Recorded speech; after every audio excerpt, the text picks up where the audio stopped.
Hey y'all, welcome back to Sidewinder Shed. What I'm going to do today is show you a few things on this 360 engine. One is how I pre-lubed it, and it's a real simple process. So let me go ahead and take you through it. All right, as you can see, I took the valve cover off, and I got a drill sticking right in the engine. Okay, pull that out.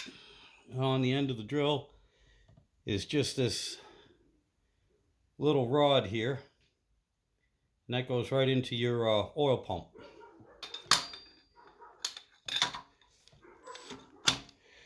Get that down in the oil pump, and let's see if you can see my oil pressure gauge. Be this one right here.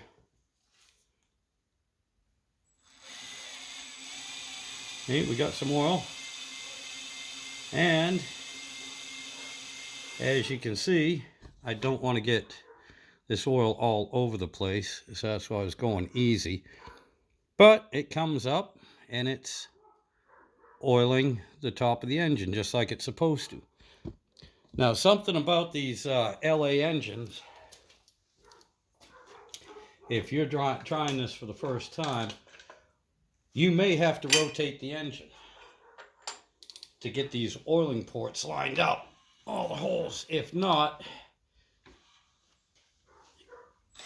you'll build up oil pressure, but there won't be any oil coming to the top of the engine.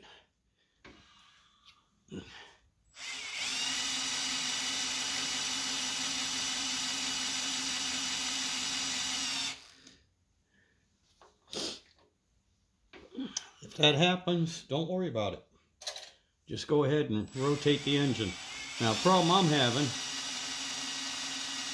is I raised the compression ratio. As you can see right now, there's no oil coming out the top. But I'm getting plenty. I'm actually getting plenty of oil pressure.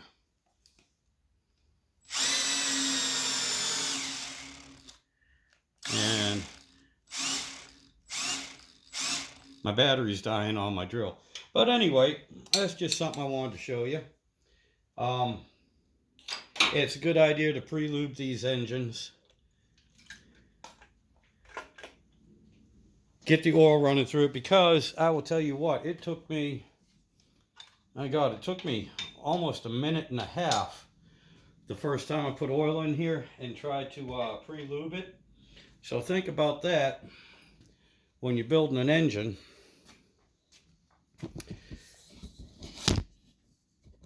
And you start it up for the first time and there's no oil in it except for maybe the assembly lube. You're gonna have a significant amount of time before that oil starts circulating, and all you have on it is your break-in lube, and not too big of a deal if you just put it together the night before and you got it all buttoned up and you're ready to start it the next day. Not that big of a deal, but like most of us, if it's been sitting a few weeks, months, maybe a year, you definitely want to pre-lube it. Get that oil circulating through everything, especially with hydraulic lifters too. It helps pump them up. But anyway, the other thing I wanted to talk about is this, your intermediate shaft. Now this is what goes into your oil pump, and then the top of it drives your distributor. Now, on the old flat tappet ones and the roller cam engines, the Magnums, and even these roller cam LAs, this is a little different. If you read any speed shops or anything, they'll tell you to go ahead and get a bronze gear. This is what they're talking about for an intermediate gear. And they say get a bronze one. Well, This engine already came with the roller cam in it. This piece is the same as on the Magnums. They use the same one. It's hardened a little different. Now, a lot of times the bronze ones, they will be pinned. This one isn't pinned, but it worked with the roller cam because that's what it came out of. So it should be fine. And yes, I'm using the old one here. These things don't take a whole lot of wear and tear anyway, and this one looked fine. The other thing is, when you're dropping these in, because your distributor sits on top of it, and you can see there's a little notch here. That fits right into here. There's a little keyway. That fits right here. This is what drives your distributor. Now, a lot of people will ask, well, how do I set up the timing when I put it in to make sure it's on number one? Well, I'll be honest with you. Technically, it doesn't matter. It doesn't matter how you put that, which way it's facing. When you put that intermediate shaft in, doesn't really matter where your rotor is at, unless you have a specific reason that you want it pointing at a certain spot on the distributor. Now, I know a lot of you might be used to these distributor caps having a number one printed on them. Very rarely have I ever seen one on these Dodges. I guess it's because you can drop these in any way you want. There is a procedure, and in the manual there is a location that they will tell you where to drop that intermediate shaft so that your rotor is pointing to a certain spot as compared to the distributor. That's nice for the next guy that comes behind you, or 10 years down the road when you finally decide to do some maintenance on your vehicle. That's great. That's great. You take it into a shop, they're going to do wires. You know, a lot of these guys go, oh, I know where number one is, and I have the firing order memorized, 1843572. So boom, I know how to do it, and it don't run right. But technically, as long as you're the only one working on it, it doesn't matter. It does not matter. And with these, there's actually a lot of play, a lot of leeway, where you can spin these around to get it lined up. But as I was saying, you can just take this intermediate shaft, drop it right in. Doesn't really matter. It's not a big deal. The other thing I wanted to talk about was wipe my hands off here. I put a Speedmaster air gap 4-barrel intake, aluminum intake on this engine, and I like it. It fits good now. But there was a problem, and I read about this and heard about it both on YouTube and a few other forums I'm in, where people are saying on the LAs anyway, because this one here has the holes drilled to fit either LA or Magnum heads. But I've heard a lot that the holes weren't lining up on the LA, and they're right. Mine didn't either. But it's not that they were drilled in the wrong spot. They were drilled perfectly in the right spot. But on the LA intake, let me see if I can show you.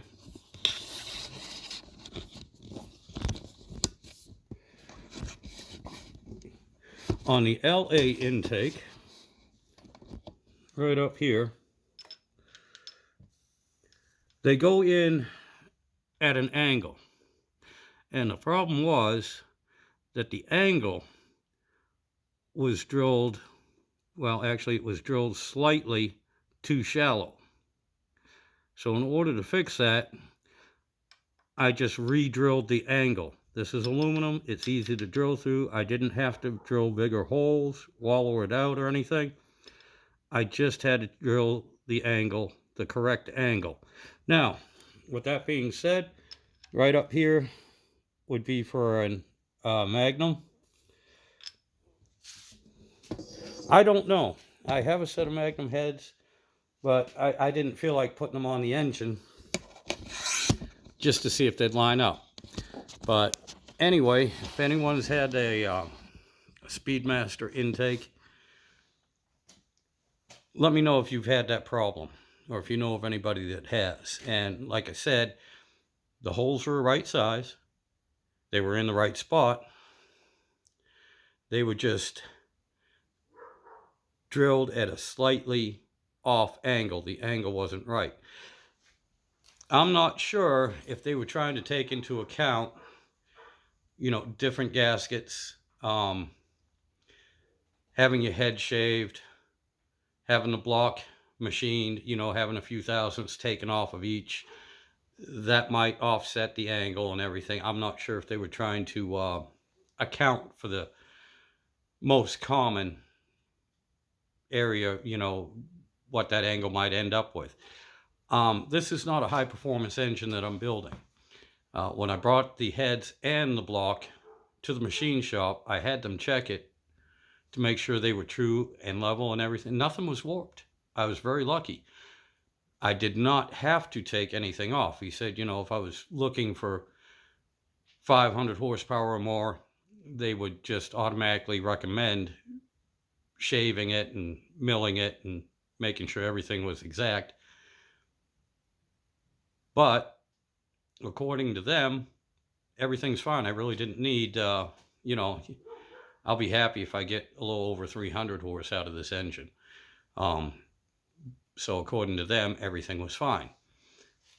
But anyway, these are a few of the things that, you know, I want to show you, tell you about. And the other thing that just kind of irked me today was spark plug wires. You know, go down to the store, pick up spark plug wires. No biggie. They might not have the $30 set you're looking for. You might have to buy the $50 set, but there's always an option. I went to 3 places today. All 3 of them had to order friggin' plug wires for this engine. And it's not like it's an exotic engine. Yes, it's 30 years old, 33 years old, whatever. But it's pretty friggin' common, you know. It's just, this is a world we're living in. Parts are getting hard to get. Anyway, before I start babbling on more, I'm gonna put this thing back together. I just wanted to show you that quick pre-oiling, and hopefully everything showed up on the camera. Again, I'm not a videographer. I do the best I can with what I got, which isn't a whole lot, as you can tell. But anyway, thank you all for sticking with me. I hope this helps somebody out. Even if you already knew that everything about this, that's great. At least you know you're not the only one that knows this. There's other people out there. Same with the Speedmaster intake. If you're having trouble with it, well, maybe you'll know you're not the only one having difficulties. Same with the spark plug wires. I don't know. But anyway, thank you all so much. Thank you all my subscribers. And again, I gotta shout out to the guys that have a bigger channel than mine that watch this. Yeah. Hats off to you, gentlemen. I don't know how you do this work and film it, edit it, and post it. You have my respect, and I'll tell you what, y'all do an awesome job. Anyway, you all take care, have a good day, and when I start on this engine run stand, I'll bring you back. Hopefully it won't take me another month before I put up a couple videos. You all take care.